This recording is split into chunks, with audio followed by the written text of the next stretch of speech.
comment 14 applications G Suite peuvent vous aider à télétravailler efficacement? On démarre dans le dur. Alors, ce qu'il faut bien comprendre, parce qu'il y en a qui sont novices aussi sur le sujet, c'est qu'il ne faut pas confondre le gmail.com. Certains d'entre vous, la plupart, j'imagine, ont gmail.com à la maison comme adresse personnelle. Donc ça, c'est une messagerie, mais ça comprend aussi une suite d'applications souvent méconnues. Ça veut dire que tout ce qu'on voit là, vous pourrez l'utiliser avec votre gmail.com à peu de choses près.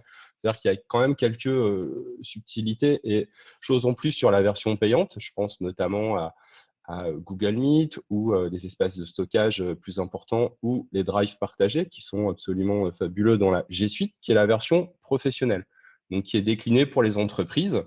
Donc, il y a une version basique, business, enterprise, avec des tarifs différents et des options différentes. C'est essentiellement le stockage qui change. Il y a une version pour les écoles. Google a créé ça depuis quelques années. Ça s'appelle G Suite for Education. C'est gratuit. Et puis, il y a aussi une version gratuite qui est super méconnue, qui s'appelle Google Suite for Non-Profit, pour les associations. Et ça, c'est top parce que si vous avez une association sportive, culturelle, sociale ou autre, vous pourrez assez facilement, il y a un guide sur le blog, récupérer un compte G Suite avec une console d'administration et filer à vos collaborateurs, bénévoles, adhérents, etc., des licences gratuites qui sont comme les licences professionnelles avec des drives partagés, etc. Donc ça, c'est vraiment génial. En plus, il y a aussi de la publicité qui est offerte sur AdWords pour les associations qui veulent promouvoir leurs activités. Google offre 10 000 $ par mois de publicité. Donc, si vous avez une asso, c'est intéressant de garder ça dans un coin de la tête puisque vous pourrez faire des choses vraiment sympas gratuitement. Donc, dans la version gmail.com, vous avez plein d'applications. Ce qu'on disait, c'est qu'il y a à peu près les mêmes outils que la G Suite. Donc, il y a du calendar, c'est Google Agenda. Vous voyez, il y a le Drive qui est présent. Il y a aussi les Google Sites qui sont un peu cachés dans la version gratuite. Il y a du Gmail, etc. Après, ce qu'il faut savoir, c'est que ceux qui sont pas sur Gmail, qui n'ont pas de compte Google, donc les Yahoo, les Wanadoo, etc., ou les adresses entreprises qui sont pas sur G Suite, peuvent se créer un compte Google. Et ça, c'est gratuit. Et il y a souvent une confusion. Moi, je le vois dans les formations. Les personnes pensent que comme les extérieurs, les collaborateurs ne sont pas sur G Suite ou Google, ben, ils peuvent pas collaborer avec, alors que c'est complètement faux. C'est-à-dire que vous pouvez, vous, être dans l'environnement Google, sur Gmail ou G Suite, et partager des documents avec des personnes qui sont dans des entreprises qui utilisent, par exemple, Office 365 ou d'autres systèmes. Donc, créer un compte Google, c'est gratuit. Et vous avez deux options. Soit vous créez une adresse gmail.com, ou soit vous utilisez, vous voyez, mon adresse email actuelle. Donc, c'est-à-dire que si vous êtes sur Yahoo, vous voulez pas changer, ou Free, ou autre chose, ben, vous mettez votre adresse et vous créez un compte. Et ça sert à quoi? Ben, bénéficier de tous les services que je vous ai montrés avant. En gros, il y a les personnes qui n'ont pas de compte Google, il y a les personnes qui ont un compte Google mais qui utilisent une adresse qui est, par exemple, leur Yahoo, etc., Free, Wanadoo. Il y a les personnes qui sont sur Gmail et il y a les personnes qui sont sur G Suite. Alors, les applications de la G Suite, on va regarder un petit peu, on fait un tour de l'interface aujourd'hui, puis on fera quelques cas d'usage. Ça s'appelait avant Google Apps. Donc, peut-être que sur Internet, vous pourrez retrouver encore des vestiges. Google Apps est devenu G Suite il y a quelques années. Donc, il y a quatre parties. La partie communication, donc Gmail, c'est le premier webmail au monde, hein, on y reviendra. L'agenda. Ici, on a du Hangout Chat, du Hangout Meet, ça c'est pour les visios. Et puis, il y a aussi la partie matériel, on en parlera. Dans les grandes entreprises, ils ont du matériel adapté pour faire les visios, mais on peut faire sans. Après, il y a la partie stockage. Donc, ici, c'est Google Drive, dans lequel il y a les drives partagés pour les versions G Suite Business. Et puis, un outil qui est méconnu qui s'appelle Cloud Search, qui est un gros moteur de recherche qui cherche dans toutes les applications. Plutôt que d'aller faire vos recherches une par une dans chaque application, vous lancez Cloud Search et puis ça recherche à la fois dans l'agenda, dans le Drive, dans les contacts, dans les mails. C'est vraiment pratique. Ici, il y a une partie de création. Alors ça, c'est top pour collaborer aussi avec ses collègues. On stocke les documents Google ou pas Google. On peut mettre des Word, des PDF dans son Drive et on va collaborer avec ses collègues. Alors, sur la partie Google Documents, on a le traitement texte, le tableur, hein, pour ceux qui ne connaissent pas. C'est un peu comme Word, Excel, PowerPoint pour Google Slides. un super outil pour les formulaires, donc Google Formulaire. Et puis après, on a Google Sites pour faire des sites intranet, des sites projets, des choses comme ça. C'est l'outil le plus simple pour faire un site en 10 minutes. Vous avez un site qui tient la route et qui permet de montrer les documents qui sont stockés dans le Drive, de partager des agendas. Ça peut être utilisé pour un usage perso, associatif, aussi dans l'entreprise pour un site projet. Bon, celui-là, il va disparaître. On passe, c'est de la programmation avec Maker. Et là, c'est l'ampoule, c'est Google Keep. Alors ça, pour un usage personnel ou professionnel, c'est vraiment top. C'est votre pense-bête, c'est vos post-it. Et en plus, il y a vraiment une synchronisation entre votre tablette, votre téléphone et puis votre ordinateur. Donc, vous pouvez faire des listes de courses partagées. Ou pour un usage professionnel, vous pouvez faire, par exemple, des ordres du jour pour des réunions d'équipe. Ça, c'est vraiment top. On fera une petite démonstration tout à l'heure. Jamboard, donc là, c'est une application avec un genre de tableau blanc qui est assez énorme et sur lequel vous pouvez faire des jams. On y reviendra un petit peu. Donc, on a vu, puis après, il y a des outils de contrôle, hein, c'est la console d'admin, ça je passe. On va laisser ça pour les informaticiens, si vous êtes d'accord. Donc, c'est pour gérer les données, les comptes utilisateurs. On n'a pas ça sur du Gmail, hein, c'est juste pour ceux qui sont sur G Suite. Ils vont pouvoir administrer les comptes. Donc, ça, c'est top. Si vous avez une entreprise et que vous voulez mettre tous vos collaborateurs dans le même domaine et les piloter, bah, vous avez la console d'admin qui permet de gérer la flotte de mobile, mais aussi les comptes utilisateurs. Si quelqu'un arrive, vous l'intégrez, tout de suite, il a accès aux données. Si quelqu'un part, vous désactivez son compte. En un clic, il a plus accès à rien. C'est vraiment génial.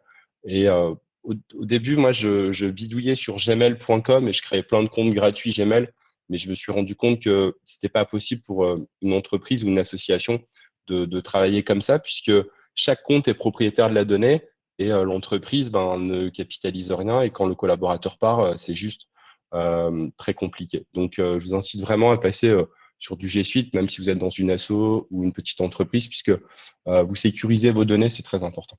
Alors, on passe. Donc, G Suite, c'est une révolution effectivement pour le travail à distance. Hein. Pour ceux qui l'utilisent, c'est vraiment une autre façon de travailler avec ses collègues, ses partenaires, ses fournisseurs. C'est quelque chose qui est sécurisé en G Suite. On a l'impression que les données sont dans le cloud, mais vous avez un mot de passe, une double authentification. Les données sont sécurisées sur des serveurs, c'est top. Donc, vous pouvez réunir vos équipes, vos clients en ligne pour faire des réunions à distance. Donc là, on utilise l'agenda plus Meet et Hangout. On partage les documents au même endroit, dans des drives ou des drives partagés. Donc là, c'est vraiment bien. On sécurise la donnée dans les drives partagés. On peut créer des fils de discussion dans Currents, qui s'appelait avant Google+, et puis dans Hangout Chat, qui est une room, un salon, où vous pouvez créer des discussions sur des thématiques. Et vous pourrez, bien sûr, associer la vidéo pour le faire en télétravail.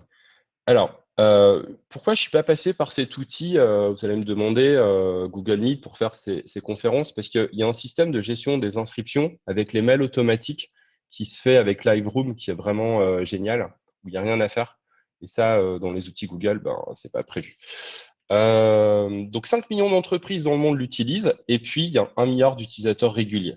Donc, c'est vraiment un outil qui cartonne bien et qui est concurrent à Office 365. C'est la suite de Microsoft. Les applications essentielles, c'est ce qu'on retrouve dans le lanceur d'applications. C'est le petit damier. Alors, comment ça se passe? Vous voyez, là, je suis sur une messagerie, sur un compte formation, peu importe. En haut à droite, il y a une application, un lanceur d'applications. Certains appellent ça le Rubik's Cube, le petit damier. Et là, vous avez les applications essentielles, d'ailleurs, que vous pourrez déplacer. Hein. Ça, c'est une petite astuce que je vous donne au passage. Vous les rangez dans l'ordre que vous voulez en faisant du cliquer-glisser. Drag and drop, hop. OK. Donc, dans ces applications, vous avez un certain nombre d'applis qu'on va détailler. On va regarder ça, passer 2-3 minutes par application là pour cette introduction. Alors, je continue. Je vais aller sur le site de Google pour détailler ça, puisqu'ils ils ont des pages qui sont expliquées hein, pour chaque application. Donc là, j'ai juste tapé G Suite dans Google. On retrouve effectivement ces outils et puis on va passer sur les fonctionnalités. Alors, dans le pied de page, en général, il y a la liste des applications. Donc, L'objectif, c'est pas de vous présenter Gmail, je pense que vous connaissez tous, mais c'est d'aller un petit peu plus loin et puis de voir un peu les différences. Donc Gmail, pour l'entreprise, c'est sécurisé, c'est privé, il n'y a pas de publicité. Contrairement à du gmail.com. En plus, vous avez le nom de domaine de l'entreprise qui est dans votre adresse électronique. Donc ça, c'est vraiment top. C'est personnalisé. Sur votre mobile, que ça soit Android, iPhone, vous pourrez effectivement retrouver l'ensemble des mails, y compris sur les tablettes. Donc vous pouvez commencer un mail sur le téléphone, le finir sur l'ordinateur, vous retrouvez tout, c'est vraiment top. Vous avez aussi le mode hors connexion hein, qui est possible sur les PC, les Mac, les Chromebooks, les ordi, les tablettes. Il y a du chat qui est intégré. Le Hangout Chat, il est compris dans votre Gmail.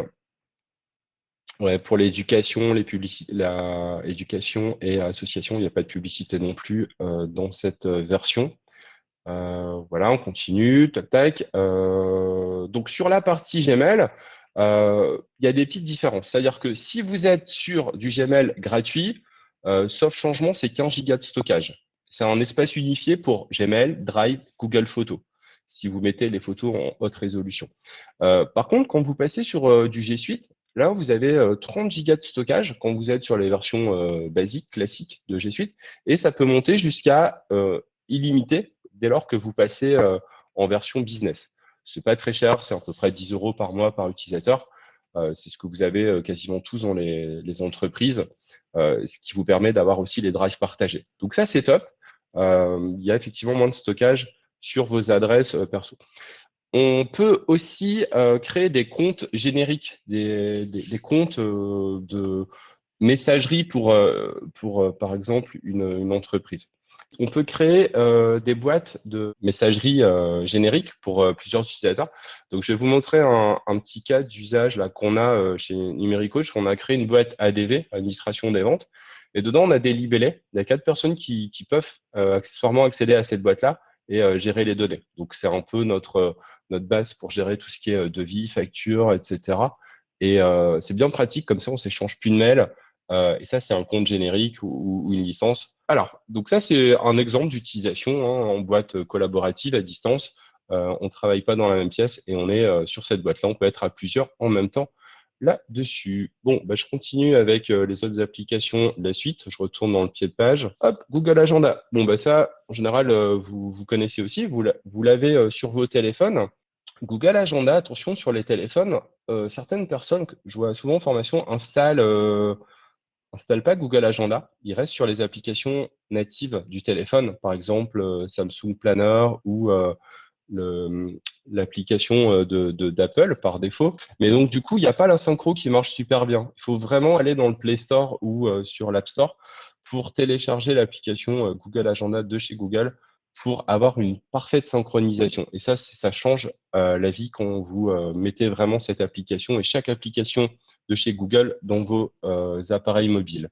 Donc ça, c'est important de le faire. Vérifiez bien hein, que vous ayez Google Agenda, Gmail et pas d'autres applications de messagerie haute. Donc il y a possibilité de faire des planifications intelligentes de réunions hein, dans tous ces outils-là depuis quelques années.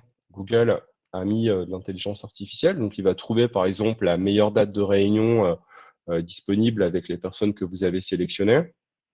Vous retrouvez tous vos événements effectivement sur le téléphone et puis en fonction de la thématique, il peut mettre des images personnalisées. Il le fait tout seul, ça, c'est plutôt sympa. Et on va aller faire un petit tour là dans Google Agenda sur ce compte-là. Donc je suis sur un compte formation, je cherche à faire une réunion avec Stéphanie qui est ma collègue, tac, et puis Arthur, hop.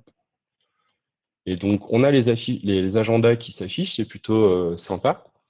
Et si je sélectionne un créneau, je vais pouvoir voir la disponibilité des invités ou trouver les horaires que me propose Google pour faire les réunions. Donc ça, c'est plutôt sympa. Là, je vois qu'il y a un créneau possible. Je le sélectionne, j'enregistre.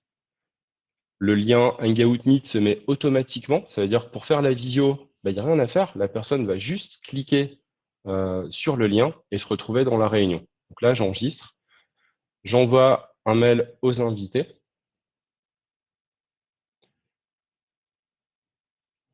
Et au moment de la réunion, pour faire la visio, je vais juste dans mon agenda, je fais un clic et je participe à la visioconférence avec Hangout Meet.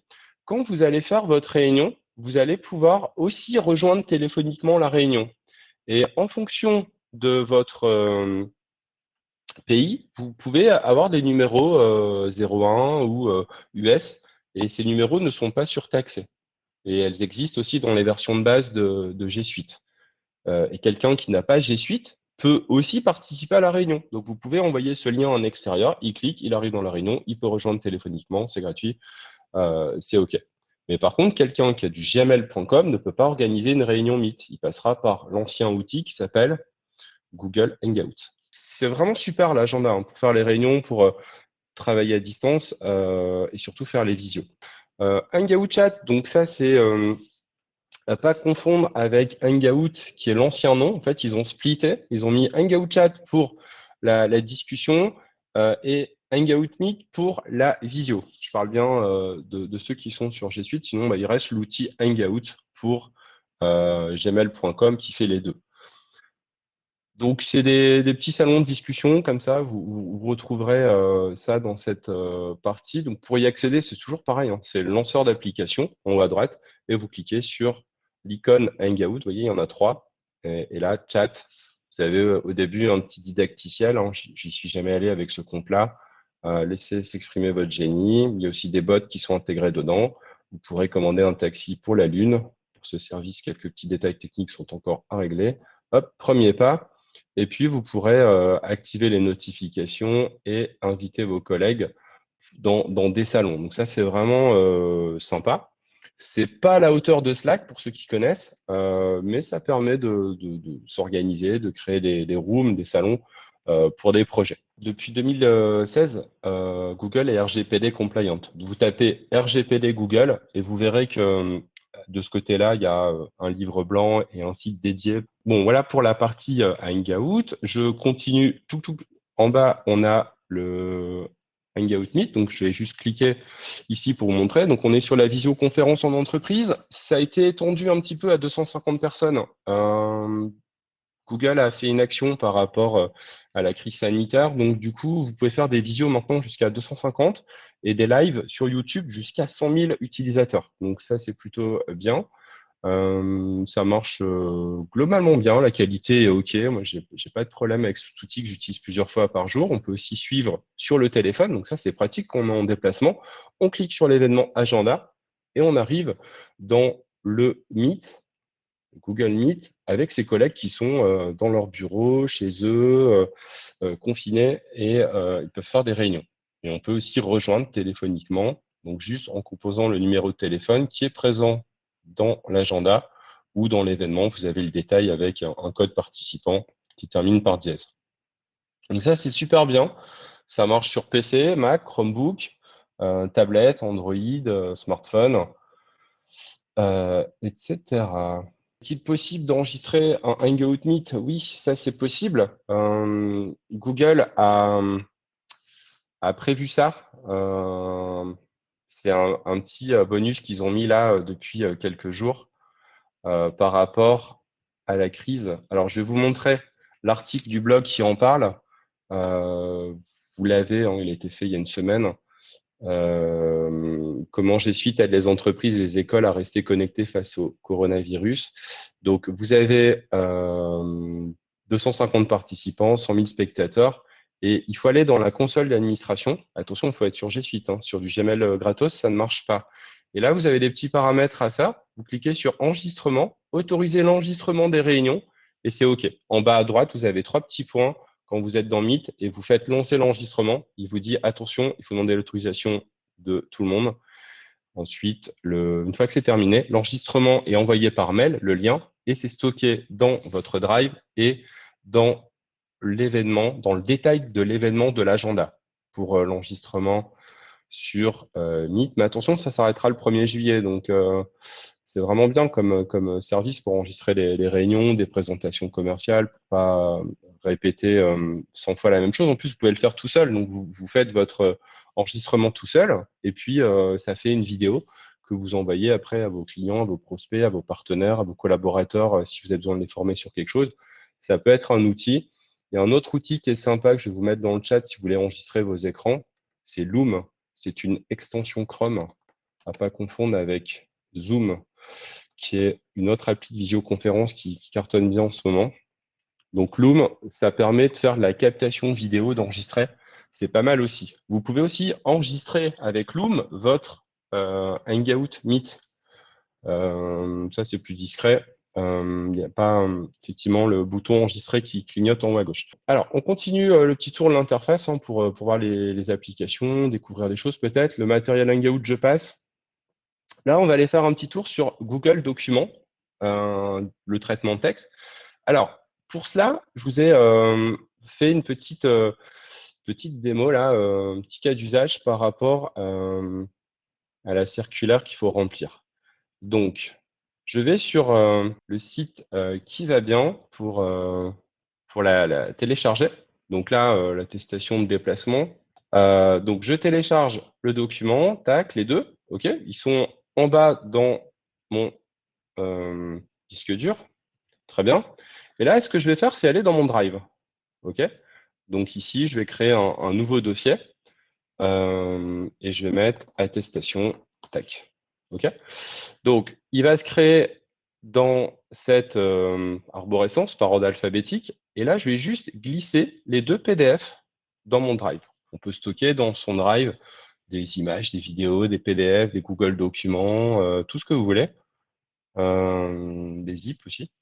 Et là, petite astuce, je vais faire un clic droit et l'ouvrir avec Google Documents.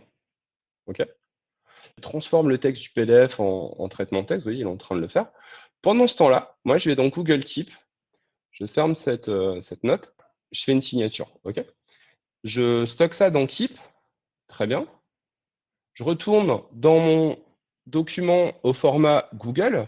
Vous vous rappelez, c'était le PDF que j'ai transformé en Google Document juste en faisant un clic droit, ouvrir avec Google Docs. C'est ça la manip en fait. Et là, vous avez récupéré le texte. Vous enlevez les pointillés à la fin. Tac. Et puis, sur le côté, vous avez les applications qui sont disponibles ici. Donc, je lance Keep, hop, et je glisse ma signature ici. Donc, comme ça, j'ai mon document qui est prêt. Bon, je remplis après les 2-3 informations qui manquent. Et surtout, je l'ai dans mon téléphone, puisqu'il y a une synchronisation en temps réel. Donc, vous voyez, vous pouvez synchroniser les différents appareils, prendre un PDF, le convertir, aller dans Keep, dessiner dedans, le récupérer sur le téléphone, l'imprimer. Effectivement, c'est pas parce que je mets un document sur Google qu'il n'est pas partagé. Alors, on va regarder ça, Jean-Baptiste, puisque vous dites attention à la confidentialité. Ce dossier, vous voyez, il n'est pas partagé. Si je fais un clic droit dessus, je vais dans partager. Et puis, avancer, il me dit, il est privé. Qui a accès? Seul moi ai accès à ce dossier. Donc, c'est pas parce qu'il est dans un drive qu'il est forcément partagé. Donc après, je peux effectivement le partager si besoin, mais c'était pas la question. Voilà, il y a la reconnaissance de caractère aussi là-dessus. Alors, Google Sheet, pareil, on a une heure sur le tableur ensemble. Mais juste avant, je vais vous partager un document. Donc, c'est une attestation qui n'est pas remplie. Hop, j'enlève ça. Tac. Et je vous colle ici l'URL. Alors, pourquoi je peux coller l'URL? Parce que préalablement, je l'ai partagé à toute la Terre. J'ai cliqué sur partager et j'étais dans avancer et ici qui a accès public. C'est des choses que vous ne pourrez pas forcément faire en entreprise. Mais là, je peux le faire dans mon domaine. Donc, je vous partage le lien et puis on va voir si on peut tous accéder aux documents pour les fonctions de collaboration. L'intérêt, c'est quoi? C'est de bien comprendre qu'on peut travailler sur le même doc. On peut aussi traduire le document, faire de la dictée vocale. Alors, je vais essayer la dictée vocale ici. Je vais me mettre sur une deuxième page. Tac. Contrôle entrée, hop, je me mets là, vous n'êtes pas sur la deuxième page, je vais faire de la dictée vocale. Donc, outils, saisie vocale.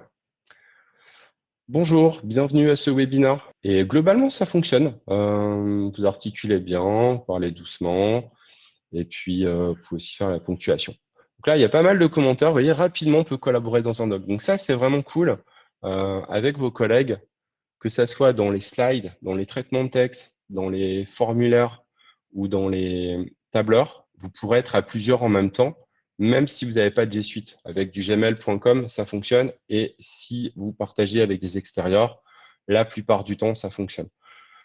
Faut parfois que la personne se crée un compte Google et dans de rares entreprises au niveau informatique, ils bloquent les adresses Google au niveau du proxy. Du coup, c'est pas possible, mais c'est rare. Euh, Vous pouvez aussi collaborer dans des documents Word. Ça, c'est plutôt bien. C'est assez méconnu, c'est-à-dire que vous pouvez mettre un Word sur votre Drive sans le convertir au format Google et vous pouvez collaborer dedans. Ça, c'est sorti l'année dernière. Vous avez aussi la dictée vocale pour toutes les applications. Donc, si vous allez sur Numériblog et que vous allez en haut à droite rechercher dictée vocale ou saisie vocale, ben, vous allez certainement trouver un article pour les Chromebooks. Touk touk touk. Chromebook. Donc, je vais peut-être dans la partie Chromebook ici, rechercher le paramétrage à faire en bas à droite. Dans cette application Google Keep, uniquement sur téléphone, vous pouvez faire des notes vocales et Google peut même retranscrire le texte si besoin. Donc ça, c'est plutôt bien, mais pas sur un ordi. Alors, Livestorm, c'est une solution externe pour organiser des conférences avec un système de gestion des inscriptions, des mails automatiques, etc. C'est pas un outil Google et c'est payant. Google Meet, c'est un outil qui permet de faire des réunions, des visios, du partage d'écran, d'enregistrer, mais en aucun cas d'organiser des conférences ou des webinars ou des formations. Donc, il n'y a pas tout système de gestion des inscriptions. Le code Wi-Fi que vous voyez là, c'est pas le mien. En fait, c'est un code que j'ai récupéré sur Internet. Encore une fois, c'est un compte démo. Si vous lisez ce qui est dedans, voilà, c'est pas ma liste de bricolage non plus. C'est un compte qui sert pour faire des démonstrations. Donc, il n'y a aucune donnée sensible qui est partagée dans le cadre de ce webinaire. Alors, on va sur d'autres applications. Tac, on est arrivé sur Docs. Donc, Sheet, bah, c'est le tableur. Google Spreadsheet, Google Tableur, Google Feuille de calcul. Alors, c'est un outil qui évolue beaucoup, hein. Il a une douzaine d'années maintenant. C'est vrai que les contrôleurs de gestion, en général, ils sont pas fans au début, ou ceux qui travaillent à la finance. Mais globalement, c'est un outil qui est plutôt puissant et qui évolue toutes les semaines. Il y a l'intelligence artificielle dedans. Vous pourrez retrouver 10 millions de cellules bientôt dans les Google Tableur, donc il y aura moins cette limite. Vous pouvez aussi travailler dans Excel dans votre Drive sans convertir au format Excel. Si vous travaillez aussi en Excel, vous pouvez importer vos feuilles de calcul et les convertir. Donc s'il n'y a pas trop de consolidation de données, ben c'est OK. Les formules sont converties, quelle que soit la langue. C'est plutôt bien. Et c'est une formation qui peut tenir sur 6 jours si besoin, hein, tellement c'est puissant. Sans parler de Data Studio qui est encore un level au-dessus, qui est connecté euh, à Google Sheet. Donc, par rapport au tableur, ben, vous retrouvez ça ici dans Nouveau. Sachez qu'il y a aussi des modèles disponibles, que ce soit avec votre compte Gmail ou G Suite. Vous pouvez accéder à des galeries de modèles. Souvent, ça, on passe à côté. Mais pour un usage personnel, bah, vous trouverez dans les modèles Google, c'est la partie générale, des modèles de feuilles d'heure, de notes de frais, de factures, de bons de commande, de gestion de projet, de calendrier, de planning, de wedding planner. Hein. Si vous avez un mariage organisé après le confinement, bah, vous allez dedans et vous avez des tableaux de bord avec des modèles. Et puis, si votre administrateur a bien fait son travail, bah, il y a aussi des modèles qui sont disponibles dans l'entreprise pour gagner du temps. Par exemple, ici, on a des feuilles de présence, des choses comme ça. Donc, on clique et tout de suite, ça crée une copie. Alors, est-ce qu'on peut transformer un Excel avec des macros en sheet? Bon, il y a quelques outils qui existent, mais ça marche pas vraiment. Là, vous passez du VBA, Visual Basic, au JavaScript, et c'est pas si facile. Donc là, c'est plutôt des conversions manuelles avec une équipe de développeurs qui connaît les deux langages. Là, si je reviens sur l'attestation, dans l'historique des versions, et puis vous pourrez regarder l'historique des versions et voir qui a modifié quoi à quelle heure. Donc, on a ici pas les noms des personnes, puisque c'est un document qui a été partagé publiquement, mais s'il est partagé avec ses collègues, on voit que Arthur a modifié telle ligne à telle heure. Donc, imaginons un compte rendu de réunion, il commence par un ordre du jour, hop, vous avez une version qui s'appelle comme ça. Après, vous naviguez dans le temps, vous avez compte rendu fin de réunion, compte rendu validé et envoyé, etc., etc. Donc ça, c'est vraiment puissant, l'historique des versions. C'est une machine à remonter le temps, en quelque sorte, qui permet de savoir qui a écrit quoi, mais surtout de revenir en arrière s'il y a une boulette. Donc, vous pouvez partager sans problème vos documents à des personnes qui débutent, et puis s'il y a une erreur, vous revenez en arrière. Dans un tableur, vous avez aussi l'historique de la cellule, en fait. C'est-à-dire que vous faites un clic droit dans une cellule, et puis vous savez qui l'a modifié, à quelle heure et quand. Donc, ça, c'est bien aussi en termes d'historique. Donc, si vous manque des fonctionnalités d'Excel, vous allez télécharger des modules, il y en a plusieurs centaines. Euh, Certains ont besoin d'un solver, par exemple. Vous l'écrivez en anglais, il y aura plus et puis hop, vous installez le module qui va bien pour faire le job demandé, quoi. Donc effectivement, on peut retrouver globalement ce qu'il y a dans Excel. Il y a 400 formules disponibles également. Donc des recherches verticales, les lookups et compagnie, il n'y a pas de souci. Vous pourrez faire ça. Allez, on continue. Tac. Je reclique tout en bas. Donc là, on a parlé un peu de tableur. Formulaire. Donc c'est un outil qui est vraiment sympa, qui a plein de cas d'usage pour collecter des données, pour faire des enquêtes de satisfaction, des sondages. Je vais juste vous montrer, pour ceux qui n'ont pas vu, nouveau, plus, c'est un peu caché. Vous l'avez aussi avec les adresses Gmail gratuites. Même si vous avez une adresse Yahoo, que vous créez un compte Google, vous avez Oxo Drive et vous avez aussi accès à ça. Et là, vous faites formulaire vierge ou un modèle. Donc là, je vais prendre un modèle de formulaire qui est disponible. Et puis, je vais prendre, par exemple, invitation à notre fête. Et donc, hop, je clique sur invitation à la fête et j'ai déjà mon modèle qui est prêt. Donc, je peux changer les types de questions. Vous avez 11 types de questions, réponse courte, paragraphe, choix multiple, etc. C'est plutôt top. Bon, là, on a 1 heure dédiée aussi sur les formulaires.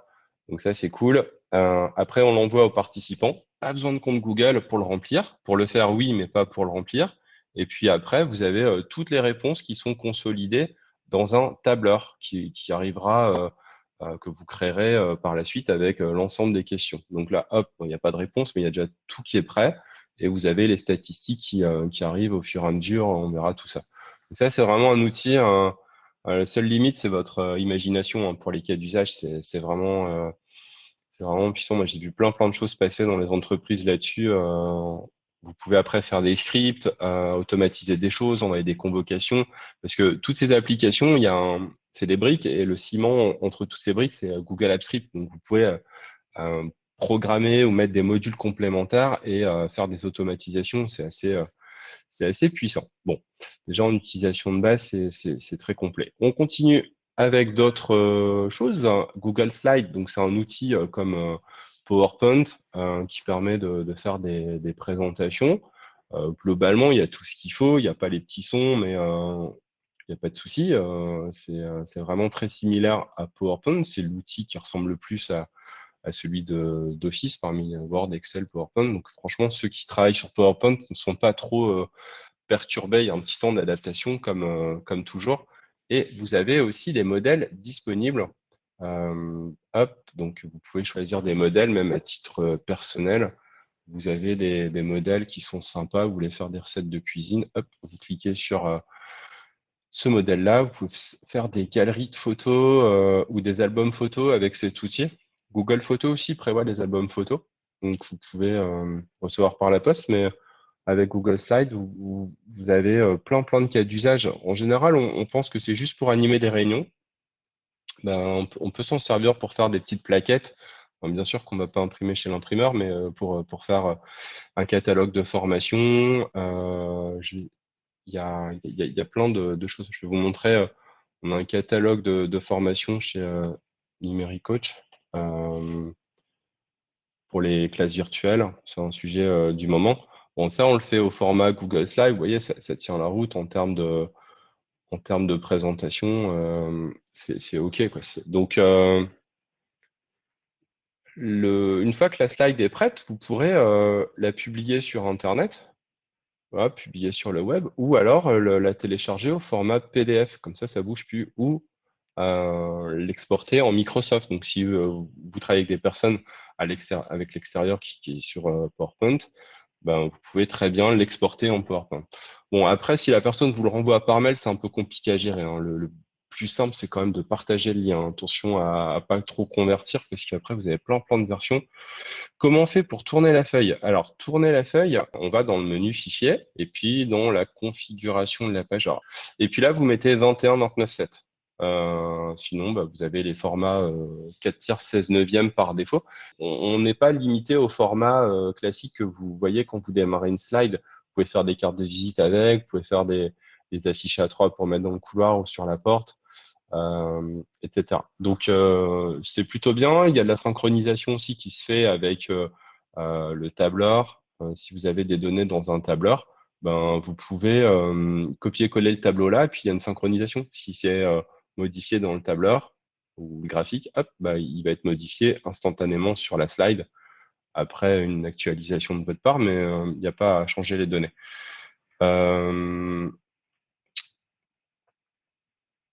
Ok, bon, bah ça c'est pour la partie Google Slide, hein, que vous retrouverez dans votre G Suite ou Gmail. Bon, Google Sheets, c'est un outil, ça permet de faire des sites projets, des sites rapidement. Euh, donc ça, c'est responsive design, donc ça veut dire que sur les tablettes, les smartphones, ça s'adapte et vous pouvez stocker dans votre site ben, un certain nombre d'outils Google. Donc par exemple, les documents du Drive, des vidéos YouTube, des documents au format Google, créer des pages, des sous-menus, etc. Donc c'est vraiment un outil magique. J'avais fait une vidéo sur la chaîne YouTube de 5 minutes dans le cadre du calendrier de l'Avent. Vous pouvez la retrouver. Et ça explique en 5 minutes comment faire un site qui tient la route. Donc ça, c'est vraiment top. Et puis le site, on peut le partager à toute la Terre. Pour moi, c'est l'outil le plus simple et gratuit, puisque vous pouvez l'utiliser avec gmail.com pour faire un site Internet. Vous pouvez mettre de l'analytics dessus, Google, pour voir les statistiques. Donc c'est vraiment très bien fait. Et si vous avez un site à faire à titre perso, c'est ce que je vous conseille, parce que partir sur des solutions payantes ou pseudo gratuites, après, dès que vous voulez améliorer, faut tout de suite sortir le porte-monnaie, et puis ça coûte un peu cher au final. Donc on continue par d'autres applications qu'on verra. Bon, l'AppScript, c'est de la programmation, c'est des lignes de code, hein, on en a parlé un petit peu. Google Apps Script, donc hop, on n'en parlera pas aujourd'hui. Google Keep, donc ça c'est le super gestionnaire de notes et de tâches. J'accède à Google Keep depuis la mosaïque d'applications, donc on a vu en haut à droite, ou sur le bandeau droite sur Gmail ou sur Agenda, comme j'ai fait tout à l'heure pour le traitement de texte. Elle peut donc épingler cette note en utilisant la petite épingle, comme ça reste hop, tout en haut de la note, donc ça c'est top. La mise en forme d'une note est très limitée, ok, donc on ne peut pas forcément mettre du gras italique, on peut mettre des petites icônes, des cases à cocher. On peut planifier des rappels, donc c'est synchronisé à l'agenda et on reçoit des alertes quand il y a des petites choses à faire. On peut partager sa note avec des collègues, donc pour préparer un ordre du jour, des choses comme ça. Changer la couleur de fond de la note, insérer une image dedans. Donc en en-tête ici, donc il y a une image qui a été insérée. Dans Google Keep, on peut également archiver la note quand on n'en a plus besoin, puis la faire réapparaître, la supprimer. Ajouter un tag, un libellé, ce qui permet de créer des dossiers sur la gauche et de retrouver ces notes. On peut aussi mettre plusieurs libellés sur une même note. On peut mettre des dessins à main levée, effectuer des copies de la note si on veut s'en servir. Par exemple, vous faites un onboarding d'un nouvel arrivant avec une succession de choses à faire. Vous avez une note qui est prête, c'est un modèle, hop, vous la dupliquez, puis vous cochez au fur et à mesure quand les actions sont réalisées. Les cases à cocher, ok. On peut copier la note dans Google Documents. Donc là, je peux prendre ici tout ça. Donc imaginons que ce soit un ordre du jour de réunion à distance, en visioconférence. Tous les participants ont rajouté des points à l'ordre du jour. On est prêt, on est dans le live qu'on a vu avec Google Meet. On clique sur copier dans Google Docs. Quelques secondes après, on a le lien qui est prêt et qui permet de commencer le compte-rendu de la réunion dans le GDoc. Donc toute la note, elle est là. Donc ça, c'est plutôt pas mal. Et puis là, on fait le compte rendu en live à plusieurs mains, directement dans la réunion. C'est fini le temps où quelqu'un écrit sur un carnet ce qu'il faut faire. Tout est en live au fur et à mesure. On est à plusieurs à écrire dans ce compte rendu. Bon, de toute façon, on fera 1 heure sur Keep, donc on verra tout ça, et puis il y aura un peu plus d'exercices et de cas pratiques sur les prochaines sessions. Voilà pour Keep. On continue avec le tour de l'interface. On va finir sur Drive. Donc Drive, c'est vraiment votre espace de stockage. On a dit 15 gigas pour ceux qui sont sur des comptes Google ou du Gmail gratuit. Et sinon, c'est 30 gigas pour G Suite ou illimité si vous passez sur les versions business et enterprise qui ont été présentées au début. Donc ça, c'est vraiment bien. Je vous invite vraiment à tester les drives partagés. Si vous êtes en G Suite classique, ça vaut quand même le coup de doubler le prix de l'abonnement pour avoir les drives partagés, puisque ça, c'est des espaces sécurisés dans lesquels le collaborateur peut mettre des données, mais le jour où il part, ou s'il change de service, ben, les données restent dans cet espace. Si vous créez des arborescences dans cet espace qui s'appelle Mon Drive, c'est très compliqué puisqu'il y a multiples propriétaires. On verra ça dans la partie Drive. Il y a, pour tous ces outils, des moteurs de recherche extrêmement puissants. Là, vous tapez un mot-clé, il va rechercher dans le titre du document, du fichier, mais aussi à l'intérieur du doc, y compris dans un PDF. Il va ausériser. Par exemple, ici, dans ce PDF, il a trouvé qu'il y avait le mot Google, c'est pas dans le titre. Dans les images aussi, il va retrouver le texte. Si vous avez une photo de Tour Eiffel et que vous tapez Tour Eiffel, il reconnaît la Tour Eiffel ou plein d'objets. Du coup, votre photo va ressortir. Donc ça, c'est vraiment bien. La puissance de moteur de recherche, c'est quand même le métier premier de Google. Elle est vraiment implémentée sur chaque application, Gmail, Agenda, Drive, etc. Et il y a aussi une application qui s'appelle Cloud Search que vous avez pour ceux qui sont en G Suite Business Enterprise, qui vous permet ici, en tapant un mot-clé, d'avoir les résultats partout, ce que je vous disais tout à l'heure, messagerie, Drive, site, groupe, agenda. Donc ça évite de chercher dans chaque application une information. Donc c'est plutôt pas mal. Cloud Search, lanceur d'application, en haut à droite. Pour aller plus loin, donc chez Numéricoach, il y a de la formation présentielle, formation à distance. Donc ça, c'est ce qu'on fait tout le temps, c'est notre spécialité, c'est les webinars, les classes virtuelles. Du e-learning, on peut faire des petites capsules vidéo, des choses comme ça. Et puis après, vous avez Numériblog, Numéritube pour monter en compétences au fur et à mesure. Puis vous avez mes coordonnées aussi si besoin. Bon, bah, j'espère que ça a été pour vous. Et puis